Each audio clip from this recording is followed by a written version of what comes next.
yageze n'awaana ebbina bannaye nasese yawanye ebbina lyani erya mukyala we naye kimanyi women have power. Kasuku ky'obalaba bano abasajjasajja boolaba mu kkubo bbina tebakutiisatiisanga, they fear their women at home. Kuku twamulaba, wasn't it Thursday, Wednesday or Tuesday, ne tumuwaana enviiri. I loved his haircut.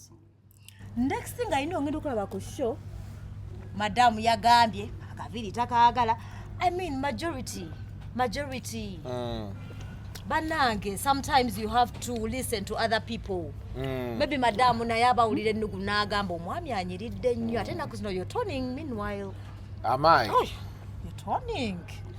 Anyway, kati ekiriwo sometimes omanyi over the years there are things that happen to a person as you grow up nobaako ebintu byotuukako. I used to be a person that used to like arguing a lot. Okitegeera ng'owakana buwakanyi nga tukaayana tuwakana ne tukaayana kati like nze kuva dda but wandabanga ku ddembe nga tusobola okukaayanira ekintu ne tukaayanira nno ddala okitegeera nga kyennoonya wiini kati nga bensanga omuntu naŋŋamba nti nga tusobola okukaayana ne twetwala kati ngaawo bamayende oba bamanyi mese nga mukaayana ne mugwayo naye over the years wotuuka and there are certain things you feel like it is not worth it anymore. Kati and that happens a lot, especially when you're dealing with women. Yeah, because women have this character that they know what they want but they don't know what they want. Oh Lord, we know what we want but you don't know what you want. Omukazi ng'alina ky'ayagala.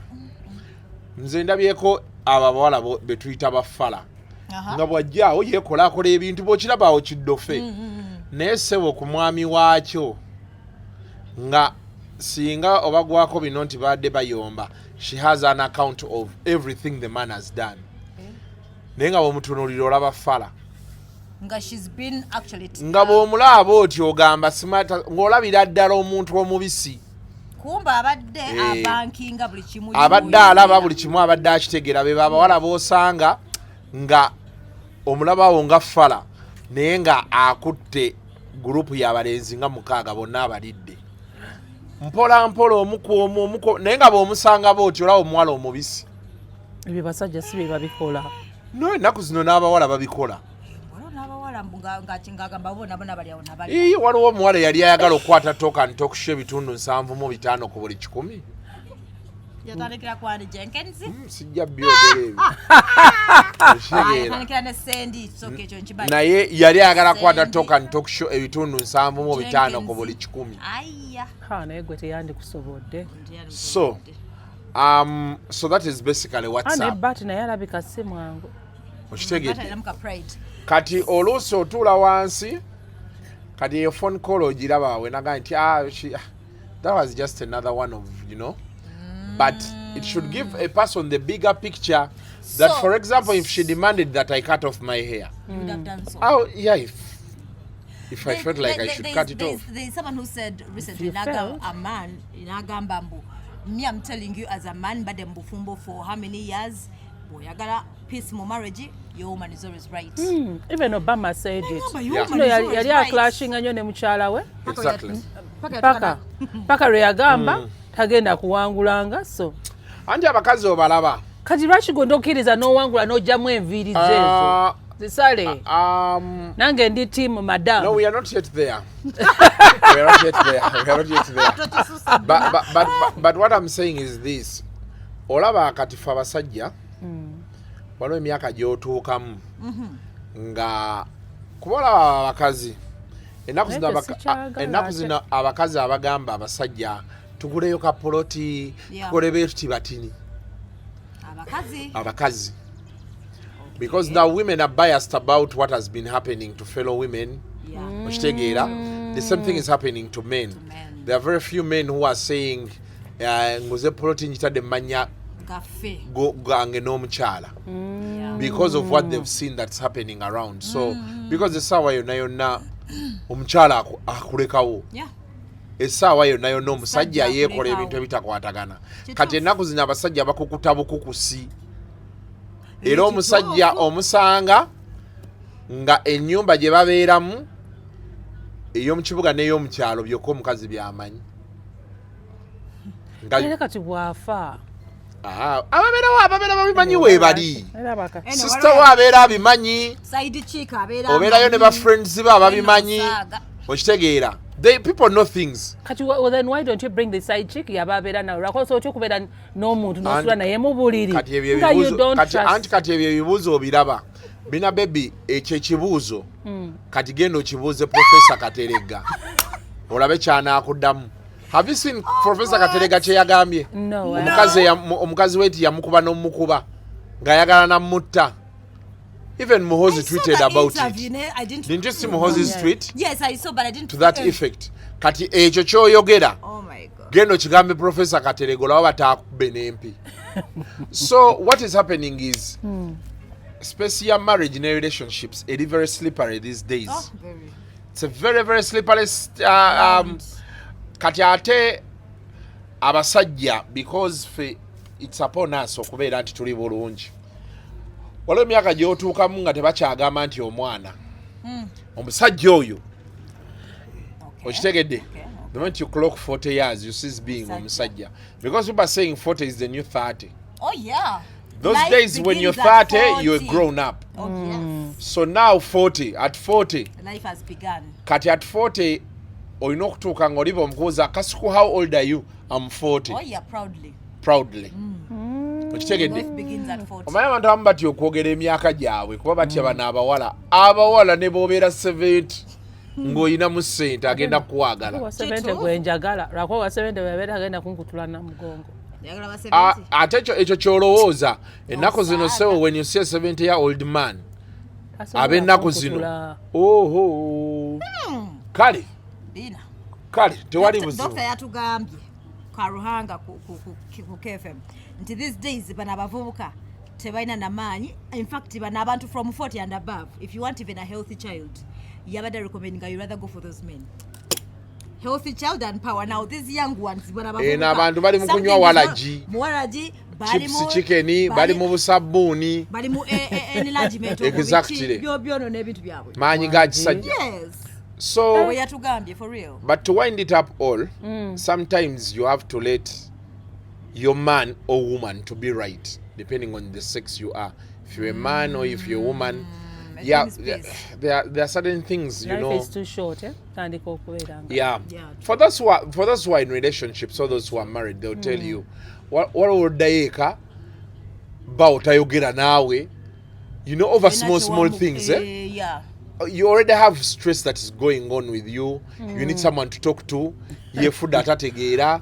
Kati sometimes waliyo n'abakyala ozeeyo yekozeekoze ebintu awo oli ku ssente zo z'omuteekamu okitegeera.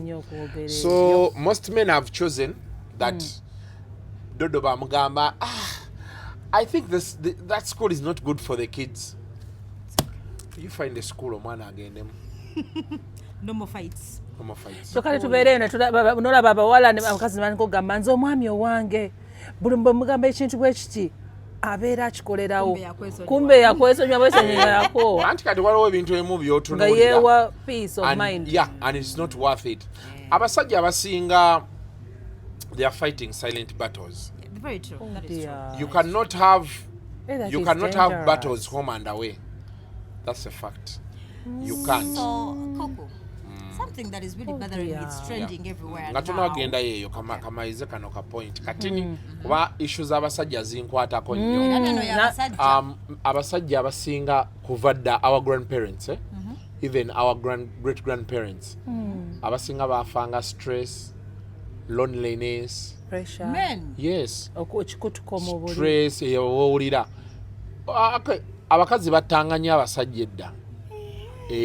Nga tubatta emotionally mutta ekiro n'omutugga n'omusuffocatinga kati bagenda otuuka wana yafudde kikutuko nga gwe wamutuze gwe wawuliranga gw'owulira basemandu bameka bannamwandu be basinga Eh. akunyiga ekiro n'akugjawo.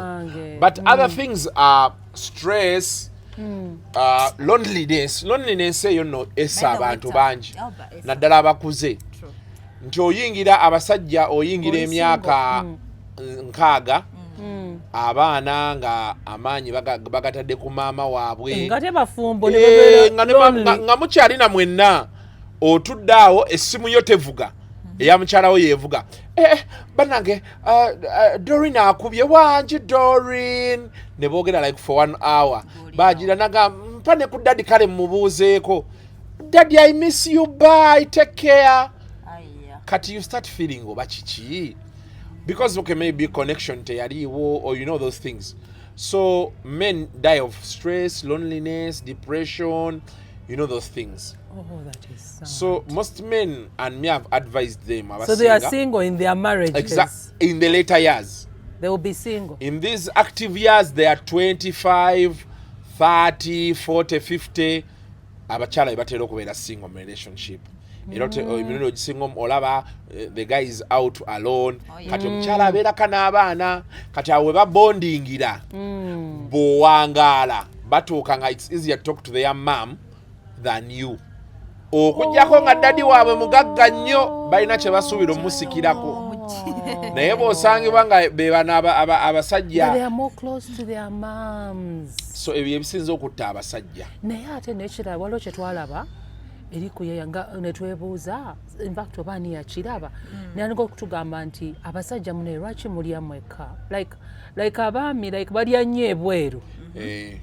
Anti kati abakyala we sit in groups naye bo ogenda okulanga ali eri mu nsona n'alyoka alya emmere. Anti abasajja abamu they don't get that luxury at home. You're kidding me. But they don't get that luxury.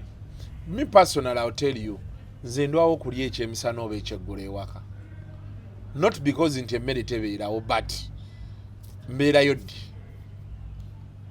kyoyagala okungamba ne bano nabo babeere n'emisana oli najja n'alya. Yes abakazi kati kankubuulire abakazi beekola ebintu omukazi ayinza okulumya enjala deliberately n'owulira amasowaani fulampeni bikubagana eyo saawa nnamba n'oyimuka ogenda olaba ekigenda mu maaso nga tewali kigenda mu maaso n'ekimu. Bambi babeera bategeka. Era kati abasajja kyamagero ye yasooka otugamba bw'oba oddayo eko osooka yiwamu Rolex just in case baba yakunyigidde. Era abasajja bangi tebalya kyaggulo waka. Mubalire mu ffumbiro. Abakyala. Mulira mu ffumbiro n'agamba bw'anazuuka asange nga tewali kiriwo yamanyi. N'abaana. Naye neera kibeera kiruma. So, yeah. Ekyo. Okay.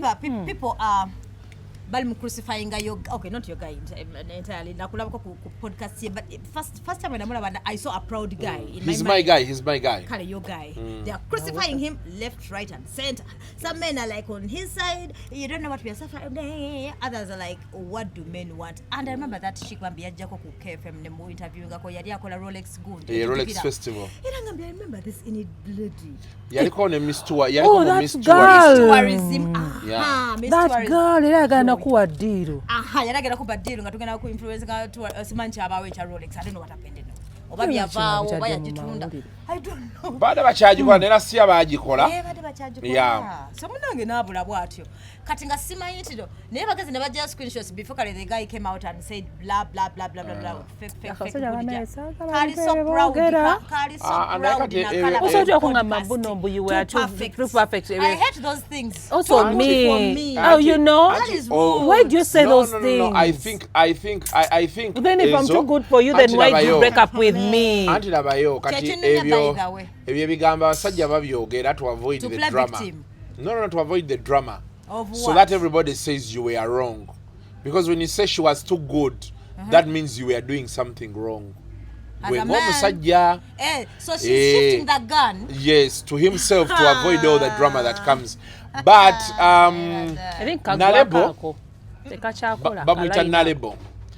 No, but you know, let me tell you. No, let me tell you something. No. Kalaina. No. But honestly, you're too good for me. Zenino mwala gwe nakwanako nga she's too good for me. Coco. Edda, I'm telling you. No, I understand they use it. Coco, you can't tell me that I'm too good for you. What do you mean by too good for you? No. Auntie Kati, you ask me. Okay, what do you mean? What do you mean by I got you too good for you? You know there are these girls, you go naye. Yes. Nga her dreams, her aspirations, they are too big. Okay. Oshegera chegama. Ng'omuwala ebintu byalowooza. Oshegera. What there's a person who can love you in all the right ways. Yeah. And you never feel like, you know. Kati omuwala asobola okujjeewo nga she's just not the one. Najjeewo. Oshegedde. Nalongoosa ennyumba. Yeah? N'agula amasuuka, n'agula bed cover, n'akola bbooli kimu. N'akikola. Nenga mu mutima gwo taliimu. Ontegera kyeggamba. Waliwo omuwala gw'obeera nga omwagala nnyo naye nga what she stands for is too good for you. Okitegedde?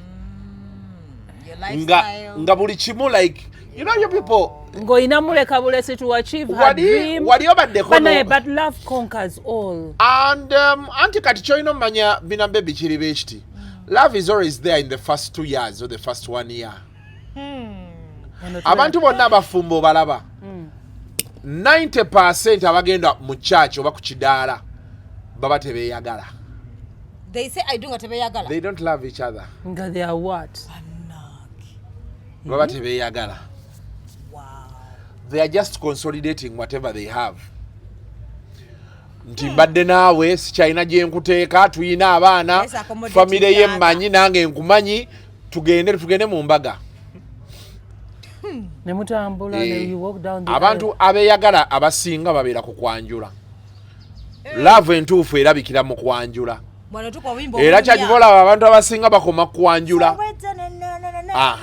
Awo love esinga weebeera. Nera nyamba woba okoma kubanga embaga. No, I'm not saying nti abeyagala tebakola mbaga gye bali, but today abakola embaga 90% they are just accommodating each other. Okitegedde kyengamba? Omusajja amutaddeko pressure, omukazi afunyemu kasente, oba omusajja you know, oba omuwala ali lubuto bebityo n'agamba kankikole oba kya family. So kati kyengunyonyodde nti love erina weetuuka ng'olaba level si yeeyo nga you know, relationships zonna zirina we zituuka. Nga what is holding you together is either those children, the man's family, the woman's family. Yes. Age, property, age factor,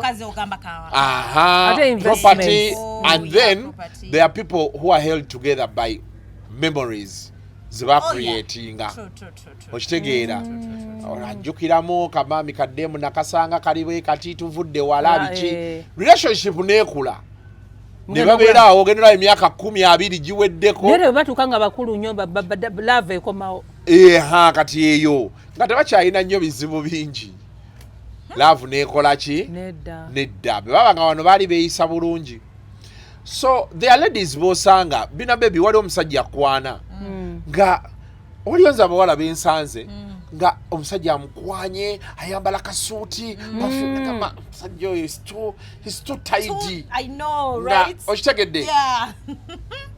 So you can be too good for someone. Nakuwa buli kimu nga otwala wooli kamukuje. Wali omusajja akuwa ssente nakkolera buli kimu n'otwala ewa kamukuje. Weebale nnyo.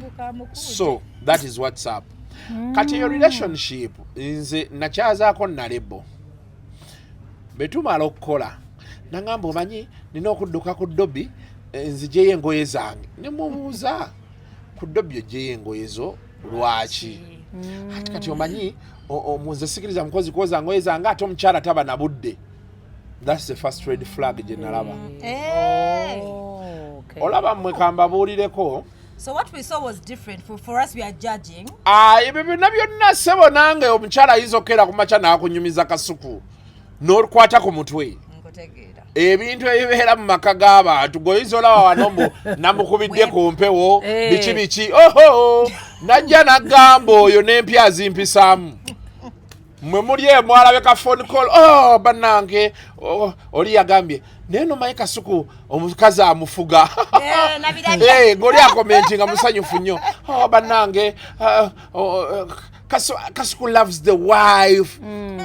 You respect the wife. N'otuulamuko naye eddakiika 5 ayinza okunyumiza n'ogamba you can get shocked. Yeah, true. So what is happening in marriages, my friend, kirala nnyo kitokotera ddala abantu basula bweru abasajja akufulumya n'abaana bo bonna ekiro 8 omukazi nze nina kyali wange yazala mu mukazi abaana 4 bonna nga teri n'omu gwajja mu ddwaliro era nga sente ffe tuzeesonda n'avaayo mu ddwaliro mukazi we n'amusanga after like a week.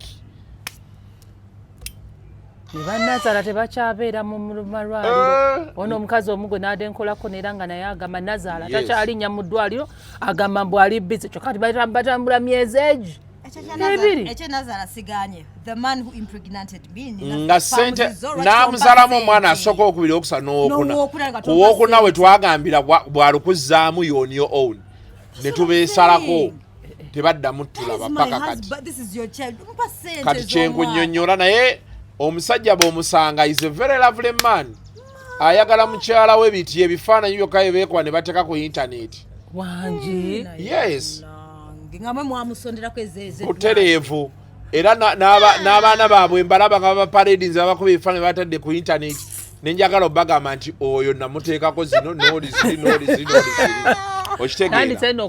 So every single marriage has its own challenges. waliwo yangamba oyinza okulaba ng'oli ali bamuyita na boosi ku mulimu gwe naye ng'ewaka omukazi amukuba kati ekyokulala kye nalaba red flag n'adduka agenda akima engoye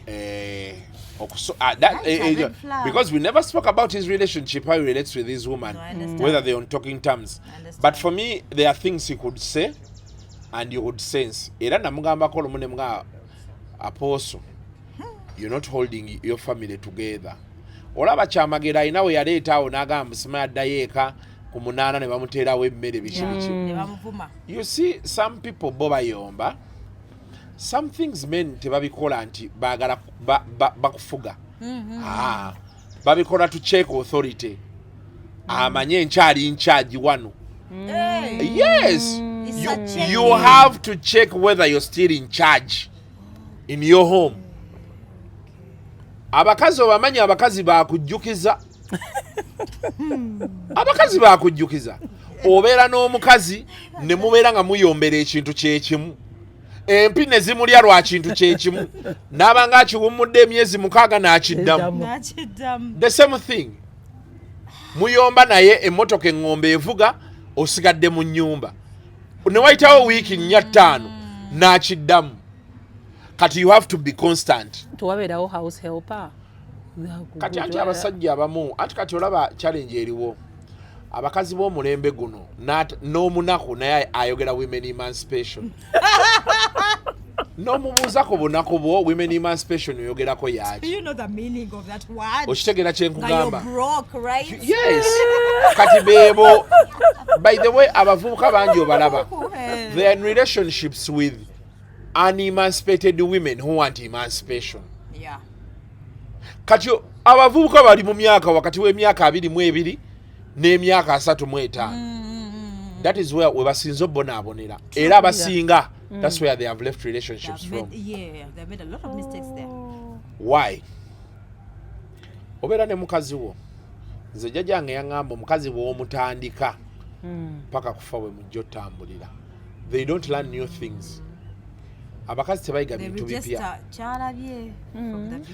Bw'aba amanyi nti okomawo 9 tali kubuuza gy'ova ku 9 oba ku 10.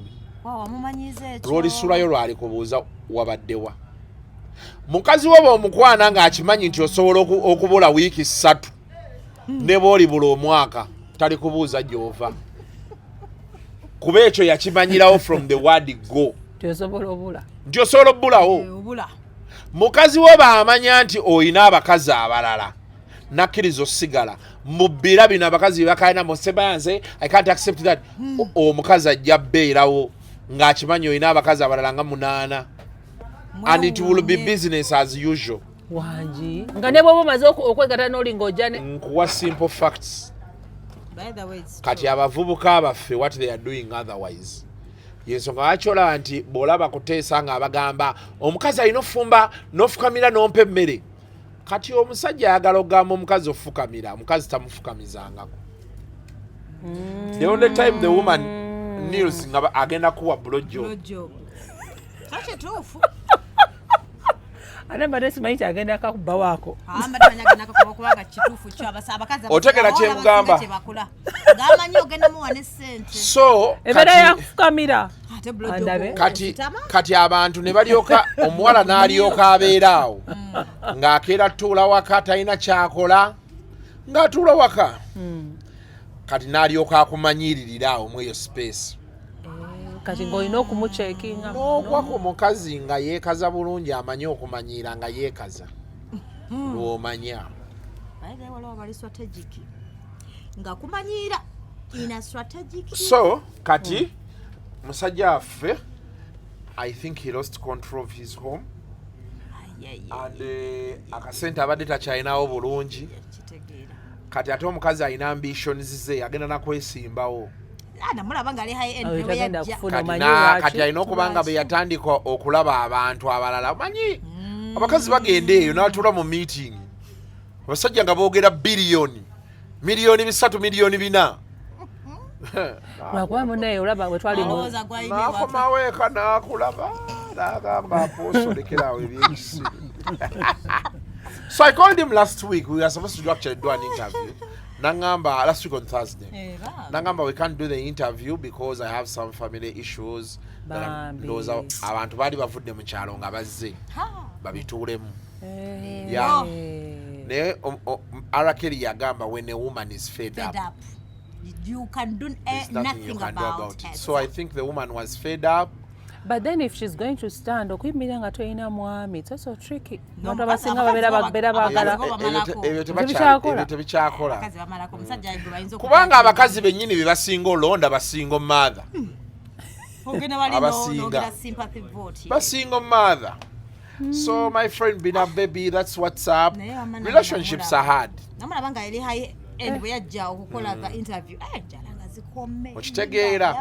She has the connections. I remember, yes, she has. Yeah, yes, kukadia NRM ne bamukubira mu primaries eyo oba mbasogaawo. Naye kati ekirungi nze kyenasinza okwagala mu byonna. Naye omuntu abeera ng'ali apooso Katonda ye abeera wabana.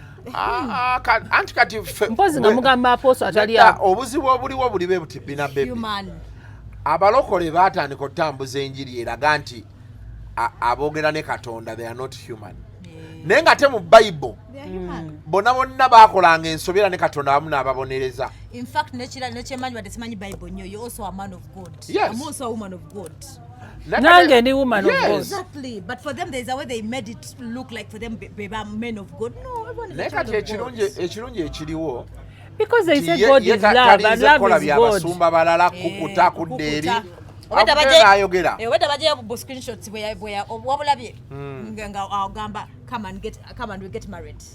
Come and nga wana but that was bitabuse kati ninga munne mmuleka wama let's not. Or maybe I think they must have separated like way back. They've been having struggles. Yes, and then after that ne balyoka babeera ready. Maybe simanyi oba nga biriikinze. Ekirungi kyakoze, he broke the news himself, that is one.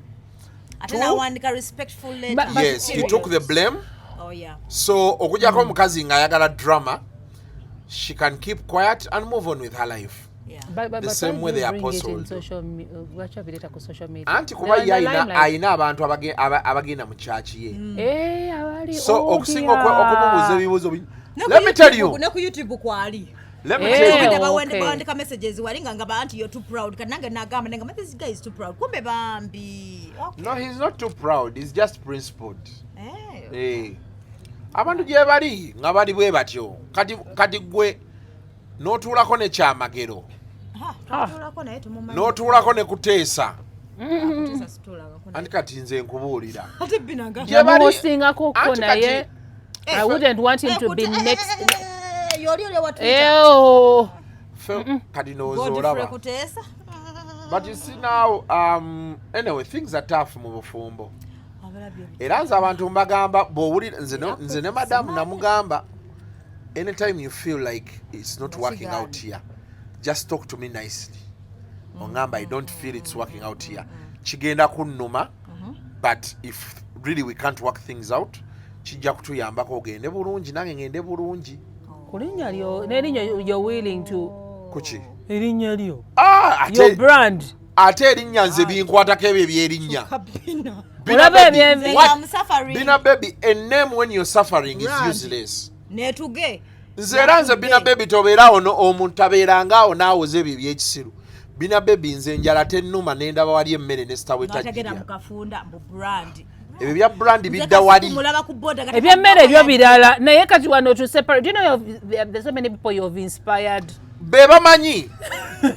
Nze nabatumako. Goyagala oyimike ku macha uwire muno Kasuku yafudde mu buliri. That's what I could find. No making sure working out. There is no smooth road mu bulamu. Listen. Aba abantu bonna wona njagala bagamba. I don't agree with someone I want to tell you. Suffering. When you're suffering, you suffer alone. Silent battles, no. I know what mental health problems are. Yeah. Because I've treated people that have had them, I've faced them. You've been first. Yes. Bina baby, there is nothing as bad as a silent battle. Yeah. Nobody is ever going to know what you're going through. True. But you're battling something. Osobola okukogga n'oggwaawo. Nga beebuuza naye emmere tumulaba agirya. Ng'emmere tetulamu. Ezo ze bayita silent battles. Alinga oli omwami ekigezano oli omwami yali fighting a silent battle. Oli omwami yali wa marketing mu company mu telecommunication company nga twamulaba ne ku gundi ne gye twali tukolera. Oli committing suicide. Na committing suicide. Yafanga talina mwana bichera munanga bagamba with all that money. Nange nali nebuza with all that money titles bichi. Talking about take it when it comes to men it's even worse. The egos thing, society judges to gamba share. And people be in relationships and people get frustrated for real. Yeah. Omuntu I know people ngoli yabeera frustrated naye esonyiira ddala abakazi. Yeah. N'ebyokwano biki n'abyesonyiwa. Anti kyekinyiiza ate mu generalizing anyway nkitegeera. Yeah, but you know generalizing abasajja n'ogamba benzi. But you know Dodo, you know they are toxic women. Very toxic. Toxic? They are only toxic men. Toxic women. No, they are toxic women. Toxic women. Gomanyi omusajja okunyumiza nti abagenyi bajja ku Sunday. Mucharange n'asavinga abagenyi n'agaana okumpa emmere. Nze waliwo mpozi gwe nawulira. Manche kitegeeza. Nze waliwo gwe nawulira yajja n'emikwano gye. Omuyimbi. Yali agambye omwogere. Muyimbi mujjuke sijja mwogera linnya. Mbu yagana n'aleeta emmere. N'afukamira n'aleeta. Abagenyi n'atabawo. Ate tebaaliko. Naye nga ne bagenda bonna. Yabalaba bafuluma bonna n'akomawo nabo. Wakiri yandirinze oba tetumanyi oba bituufu. Gundi yabinyumya. Mbiwulira mbwaliwo n'abakazi abalala alabye ozze n'abagenyi oba nabeeta just na kyakunywa oba n'atabawo na kyakunywa in fact na kyakulya n'abagamba tewanga meto. Waliwo omuntu ajja n'akola maama we ekintu nga maama we akyadde ewaka. Notandika okwebuuza ebibuuzo nga mutwalo. Waliwo yampadde story ku Wednesday yankubidde ku mpewo n'agamba Doreen funye omukazi tutandise okugira all of a sudden after marriage I don't know muzimu kyogubambala after marriage omukazi neyekyusa. Next thing I know, because I was going through something, I'm so close to my dad, mama yafa. Na chawa tata wange, lumu dadi azze na ayomba, namukunamira moyambu ya namukunamira. Nakunamira father-in-law. You're joking. Nakunamira father-in-law. Nenga, is that possible? It's possible, Bina. Hey! Abantu nno nga bakoowu ddala.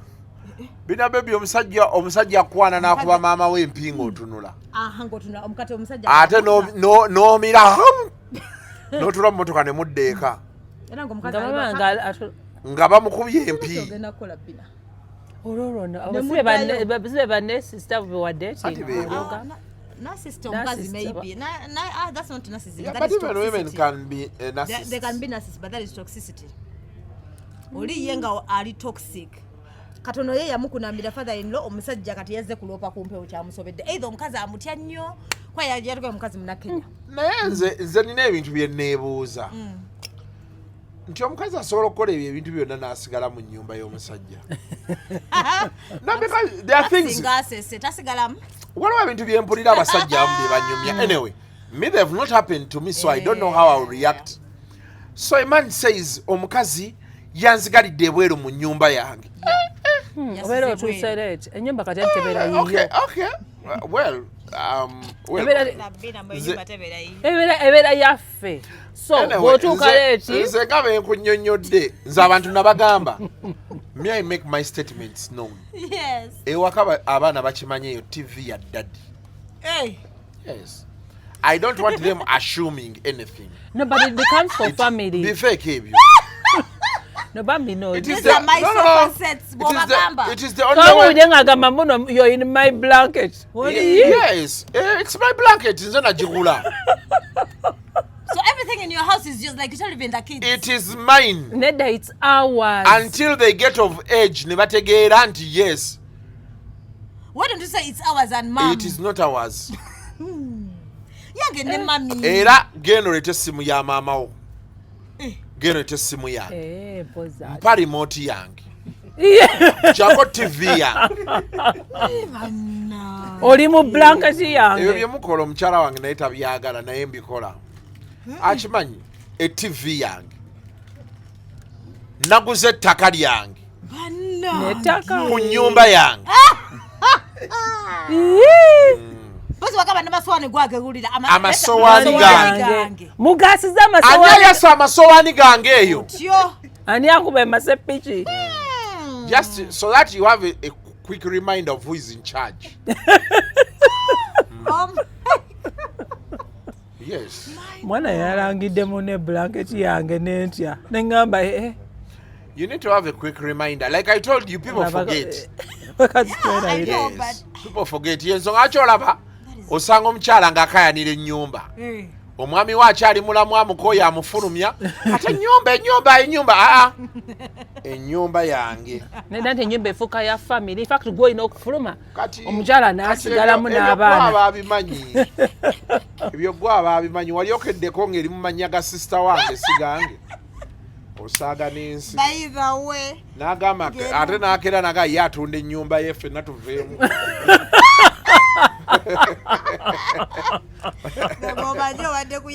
Gwowoza kati ate atunda gw'oli naye gw'ogamba kati bebi tugenda kukola tutya owayo sister ayagala ennyumba ye tunonye we tunaapangisa.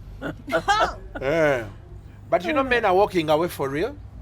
Omusajja akeera ku makya n'ava e Kampala nga wobadde omanyi gy'abeera n'agenda emitiyana n'atandika obulamu. N'olopa ne ku poliisi waliwo ne gwe mmanyi yalopa ne ku poliisi ne balandika omunoonya ne banoonya naye nga omukazi n'anoonya omusajja ng'omusajja yakwata ppanya ndala.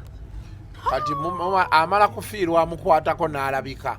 Bali walagawa ng'ali eyo nga yeesonyiwa ebintu.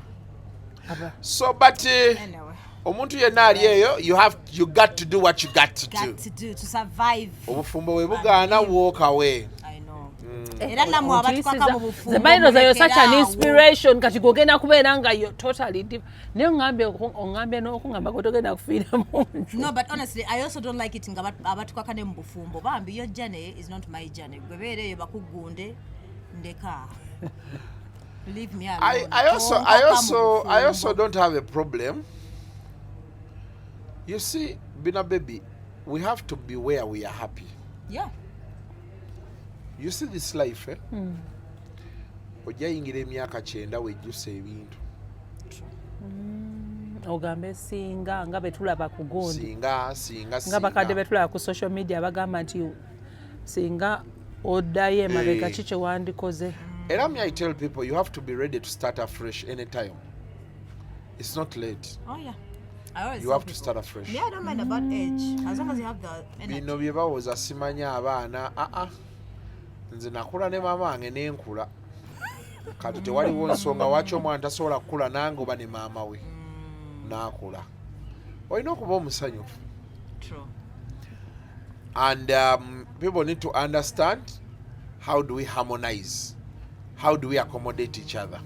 What is worrying me is that mubeera mugamba anytime omuntu abeera agenda.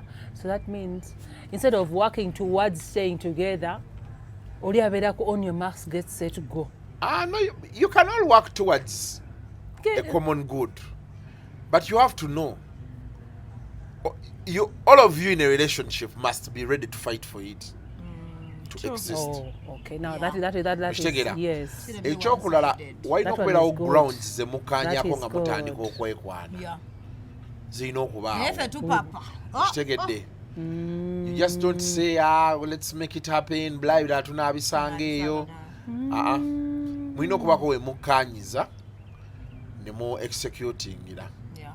as a home. And then also a home is supposed to have a head, True. and the head has to be recognized.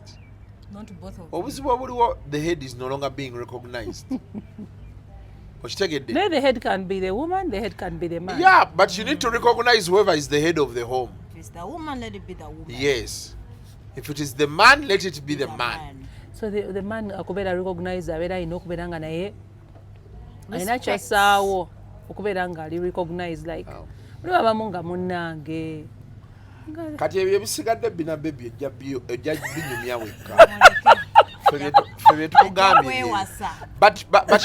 But shit's tight everywhere. Oh yeah, she is tight. So Yeah. I really don't. Nze sinenya abantu. I don't even judge. Oli wava Mubufumbo nsirika batayagala Bufumbo mbaleka. Things are not easy. So my man Apostle Nalebo, it is what it It is. is what it is. Katukusabire. Yeah. Obulamu bugende mu maaso. Nze kyokka kye sitayagala bina baby. What I detest is the drama after the breakup. Yeah. Okitegedde? The words. Yeah, the words. Lies. Era kabadde kakola beekati. Ebyozo bye sitayagala. Naye abantu baddembe okwekyawa buli omu n'akwatalirye. Nsirika. And ne tukola nga eseza. Bye-bye. Ne muddamu ne mwesanga. naye temunenge omanyi ekizibu bwe twesanga ogenda okulaba nga ekineewuunyisa izala kati ngwate oli abeera side cheek Anti. Ane emirundi egisinga abakazi babeera ngoli ne balowooza waba byangu. afumbiddwa Abakazi babeera balowooza byangu. Olaba abasajja abo akupasula n'akujja mu bufumbo. Ate naye Ate naye n'akukowa. n'akulekawo. Mbirabyeko. N'amugya mu bufumbo bw'oli. N'amuleeta eno. Kati ate ogenda okudda eno N'amulekawo. musajja nga gamba namba 1 baagitwala gwe wenyini n'ogamba nti ekya namba 2 nsobola okukikwata. Ayya. Kyokka ngeri wali number 1. Jasi abakazi balina kugumira we bali. Nze mbagamba nnyo omukazi n'abasajja mbagamba. Unless you're tired of your woman, you have to play your cards well mu bwenzi. Yeah. You have to play your cards so well. Problem eriwo abakazi baba batandika omulya bwe bamuwaayo ku ssente ogenda otandikola nga attitude ye ekyuka. Atandika olowooza gwe oli musiru. Obeera omulaba omukazi gwe bali omulaba. Otegeera nti n'osirika. Kati abasajja nabo ne bawithdrawing nga ne bagenda ku plan B. Otegeera nti nandiya obeera osobola okumanya mukyala omuntu obeera osobola Abakazi batini nnyo asobola okweka nga babalya. But nze mbaddeko ne bakirinca nga bamulya naye omusajja akugamba omusajja yangamba eka nina okubayo ku 10 n'ezi. Ye ng'akimanyi. Waliyo abawala abamu abamanyi. Va ku binejjina emisaswangula egiwoza. Nze nsobola okweriisa. My friend. Okuliisa omuntu okumujja ku January omusuule mu December. Tukiyita ekyangu. kizibu Naye babeereyo nga kati there are women who understand what is at stake. It's not easy. N'amanya It's very expensive and era n'abeerawo naawe kati waliwo abagenda okugamba my life is not all about I'm not eating. talking to you. Yeah. Olaba gw'alina ssente omukazi alina ssente olaba kyowulira enkuba eno ebadde etonnya ng'etonnya oli mu buliri wekka. That is the role of the man. Right. Right. So you need a man mulekera okwegumya gamba naawe nga bakutaddemu nze sinaba kutuuka eyo but I know one day I need a man because I love a man's chest like Kuku's chest bangambye waliwo akolya singa gyali banange singa neegira I love men like this chest I love it kyemisana tebakyakututta anza kimanya I'm respectful I'm just saying I love this chest like nteekako ettama lyali kyaliko kwanza sikutteeko nkwata ettama ku bintu bye wajjawo byonna bye wayokola kyemisana toliiko ekyemisana kyo kitatuuka kya ddi kituuke nayo kive mu ddiiro ekyemisana kijja nkwata ettama nenditeekaawo so let me ask as we wind up is your chest hairy? Yes. Let me that's see. beautiful. No. But now I just do this. No, Mina baby. I'm just going to peep Kalito. You want to? Oh, so cool. Let me just see Kalito. Mina baby. Njagala kulaba just. Kaza ajja kukubira bwere. Nina ndaba bulabi. Ajja kukubira bwere. Kulaba chest ya Kuku Bawo tule. Lwaki nze muntuuze. Atuula wano. Ngenda nkoowa emisango. Nakirabye ekyesesasesa. Waki ye tokiga waki kali ekijja okuddako jjagenda okuddako kugera Kuku we have to shoot omukazi yaŋŋaanye. Mwogere naye abakkirize. Olaba n'enviri yagambye osaleko tonnazisalako. Njakola kali ke tusoose nako. Tiwaliwo kye weesonyiwa ofuna emirimu. Kale kaningizeko oguse Tokkirizibwa wadde tokkirizibwa wadde. Okay, let me touch. Let me just. Ate bakuganye kulaba oyagala kukwatako mulalu. No, and when you touch. What happens? Mubeere bulungi bwera. No, Kasuku, let me just. Ati nekitete empewo ategera abantu balaba amabina.